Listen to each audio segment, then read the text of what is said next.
All right, hey, welcome back. There's a new documentary perfect for sports fans, all about the birth of ESPN. And it was produced by a local filmmaker, Garrett Sutton, and he joins us here now in studio. Hey, thanks for coming back in. Thanks, Josh. Good to see you. Okay, so how does this project, Sports Heaven, the birth of ESPN, how does it come through Reno to get done? Good question. I'm glad it did. So I used to teach a class on asset protection. I've written books in the Rich Dad Advisor series. And I was in Seattle teaching a class, and Bill Rasmussen, the founder of ESPN, took my class. And we hit it off. This was 12 years ago. He's such a great guy. He's still alive at 93. Oh, wow. And so we got to talking, and we wanted to update his book. But then he knew that I made the documentary on Max Patkin, which I talked to you about. The Prince of baseball. Of baseball, yeah. Which we premiered at the Aces Stadium. And so he knew I had made this documentary, and he said, it's time to make a documentary on the founding of ESPN. And it's a good thing we did, because some of the people who are in the documentary have since passed. Oh, that's too bad. And so everybody's getting a little bit older. Yeah. But we have all the key players: Chris Berman, George Grand, Bob Lee, all the original sportscasters are in the documentary. You know, nowadays it seems like, oh yeah, sports network, those things take off. At the time, it was unheard of to do 24-hour sports, and there really wasn't a lot of content to fill the airwaves. You talk to people born in the 80s or later, they can't imagine a time when there wasn't 24-hour sports.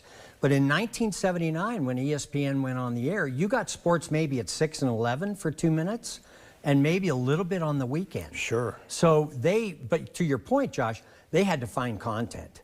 You know, they didn't have the NFL. They didn't have Major League Baseball. They didn't have the rights, yeah. They didn't have the rights at the start. And so they did Aussie Rules football, which is one of the classics of, for ESPN. They did darts.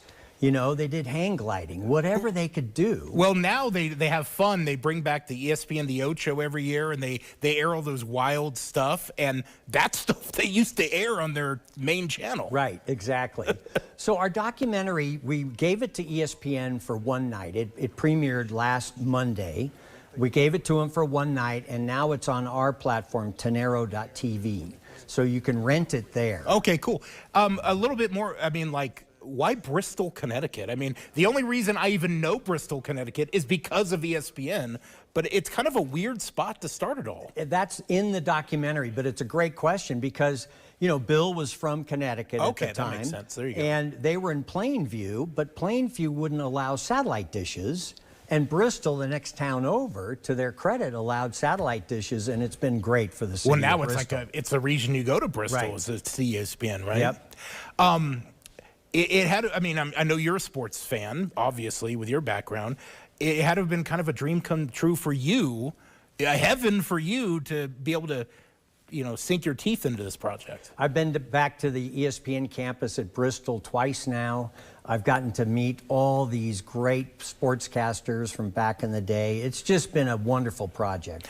They really had to figure out a way to get it funded too, because at the time it's a wild idea. They're pitching to get investors, and they had to max out credit cards and find unique ways to get themselves on the air. And finally, Getty Oil came in, and Getty Oil was the one that funded it because they needed $20 million to get this thing going. And $20 million is a 1979. lot of money back then. A lot of money, yeah. and Getty put in the money, but you know, there were issues with founders versus CEOs. And so Bill Rasmussen and his son didn't last long in ESPN, and we talk about that in the documentary. They really changed the landscape of not just sports coverage, but television. Because, I mean, the Big Show with Keith Olbermann and Dan Patrick, that was like what everyone tuned in for. Right. And then that just branched out, and now everybody does a kind of a bit on what they were doing. That's right. And so, again, this did not have any sort of currency in the 1970s. And now, with sports being so omnipresent, you have enough money to pay the athletes. The leagues are getting more money from the TV revenue. It's changed the whole scene of sports. Well, it's now the worldwide sports leader. Yeah. I mean, that's what it's known for, right? So there's also an audiobook, and where you can hear some of Chris Berman and himself. Well, we took the people from the documentary and included their perspectives in the audiobook. So you're listening to the audiobook, and it's available on Amazon now. And you'll hear Chris Berman's perspective, George Grand's perspective, current ESPN president Jimmy Pitaro is in there. We have 20 voices of people who were involved in the origin story. So it's a great audiobook. It is right up my alley. I mean, the reason I got into sports was ESPN and watching those highlights. Right.